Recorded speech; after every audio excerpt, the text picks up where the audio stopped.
नेताओं के बिस्तर से होकर गुजरना पड़ता है। तो जब देश में प्रधानमंत्री जैसे पद पर बैठे व्यक्ति पर शारीरिक शोषण के आरोप लग रहे हों, तो उस परिप्रेक्ष्य में तो पप्पू यादव को अपनी बात कहनी ही चाहिए कि छोटे शहरों की लड़कियां अभिनेत्री बनने जाती हैं, उनका बड़े बड़े निर्माता शोषण करते हैं। गाँव में जो ईंट की भट्टियां होती है, उन पर महिला मजदूरों का शोषण होता है। नमस्कार, मैं ईशा, आप देख रहे हैं संक्षिप्त समाचार। पूर्णिया से सांसद पप्पू यादव ने बीते दिन प्रेस कॉन्फ्रेंस रख के एक बड़ा बयान दिया था, जहां उन्होंने कहा था कि 90% महिलाओं को अगर राजनीति में आना होता है तो नेताओं के या मंत्रियों के मुंह से गुजरना पड़ता है। इसी मुद्दे पर बात करने के लिए आज हमारे साथ पूर्व आईपीएस अमिताभ दास सर हैं। सर, क्या कुछ कहना चाहिएगा इस मुद्दे पर? सर ये जो पप्पू यादव हैं, दर्शक जानते हैं, पूर्णिया के निर्दलीय सांसद हैं, बहुत सीनियर एमपी हैं, छठी बार एमपी बने हैं। और उनका एक बयान अभी बहुत चर्चा में है। उसमें उन्होंने कहा है कि जो राजनीति में महिलाएं आती हैं, उसमें 90% महिलाओं को नेताओं के बिस्तर से होकर गुजरना पड़ता है। मतलब सीधे शब्दों में उन्होंने कहा है कि जो महिलाएं राजनीति में आती है, उसमें 90% का शारीरिक शोषण होता है। अब इसी पर हंगामा हो गया। हंगामा के बाद उन्होंने माफ़ी भी मांग ली है, खेद भी प्रकट कर दिया है।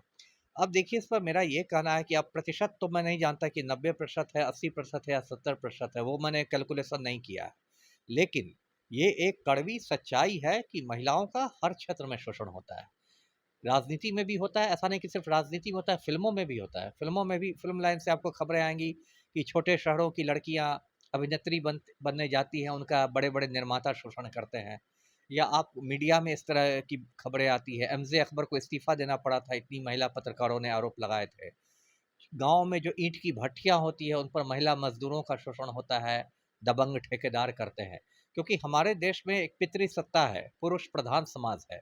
तो पितृ सत्ता में तो महिलाओं पर अत्याचार होते ही हैं, ये एक फैक्ट है। ठीक है, प्रतिशत की बात में नहीं जा रहा। होना कि ये चाहिए था कि पप्पू यादव ने जो कहा था, चूंकि वो सीनियर एमपी है, उनको बहुत अंदर खाने की भी बात मालूम होगी, तो उस पर इस देश में एक गंभीर बहस होनी चाहिए थी। क्योंकि अब तो महिलाओं की सहभागिता और बढ़ने वाली है। अब तो महिला आरक्षण विधेयक भी पास हो गया ना। अब तो 33% संसद में बैठेंगी महिलाएं, विधानसभाओं में 33% बैठेंगी। तो अब तो सहभागिता और बढ़ेगी। तो उस पर इस देश में विचार होना चाहिए कि भाई, महिलाओं को बचने के लिए क्या करना होगा, कैसे कानून बनने चाहिए, या महिलाएं क्या करें, ये सब पर बहस होनी चाहिए थी।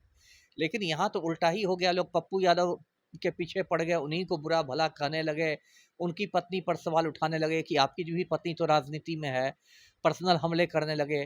तो इसमें ये पूरा मामला जो था, जो एक गंभीर मसला था, वो उलझ गया। जी। सर, इस तरह से पर्सनल अटैक करना, आनंद सिंह जिस तरह से बोले कि महिला उनकी भी तो पत्नी राजनीति करती है, क्या ये कितना सही था सर? बिल्कुल गलत था, बिल्कुल गलत था। एक तो अनंत सिंह से आप क्या उम्मीद कीजिएगा, तो माफिया डॉन है, वो तो अपनी पत्नी को भी गाली दे के बात करता है माइक पर।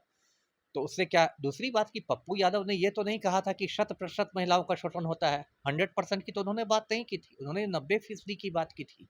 10% को तो उन्होंने भी छोड़ दिया था। तो आप यही क्यों मान लेते हैं कि उनकी पत्नी भी उसी 90% में होंगी?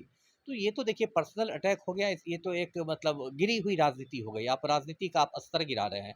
जिस मुद्दे पर एक गंभीर बहस होनी चाहिए थी, उसको आपने ऐसे पर्सनलाइज कर दिया। जी। क्या इस तरह का बयान उनको देना चाहिए था सर? मुझे तो लगता है देना चाहिए था। प्रतिशत की बात शायद नहीं करनी चाहिए थी, लेकिन ये तो कहना चाहिए था कि शोषण होता है। क्योंकि देखिए, अभी हाल के हफ्तों में आप देखेंगे कि जो देश के प्रधानमंत्री हैं, उन पर इस तरह के गंभीर आरोप लगे हैं।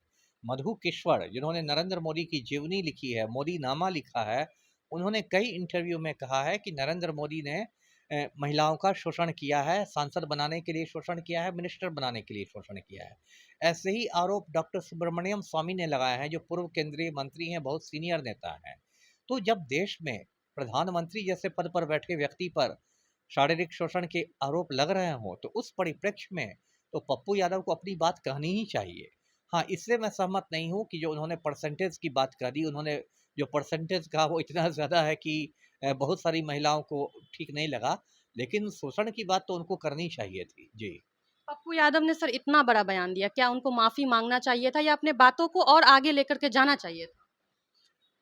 देखिए, अगर मैं उनकी जगह रहता तो मैं पूरे बयान के लिए तो माफ़ी नहीं माँगता। हाँ, ये मैं कह सकता था कि हो सकता है 90% कुछ ज़्यादा संख्या हो गई हो, क्योंकि उनका बयान पूरी तरह से गलत नहीं था। मैं अभी भी कहता हूँ कि परसेंटेज से मैं सहमत नहीं हूँ, क्योंकि मैंने वो गणना नहीं की है। लेकिन ये तो फैक्ट है, कड़वी सच्चाई है कि शोषण होता है महिलाओं का, और सिर्फ राजनीति में ही नहीं बल्कि समाज के सभी क्षेत्रों में होता है।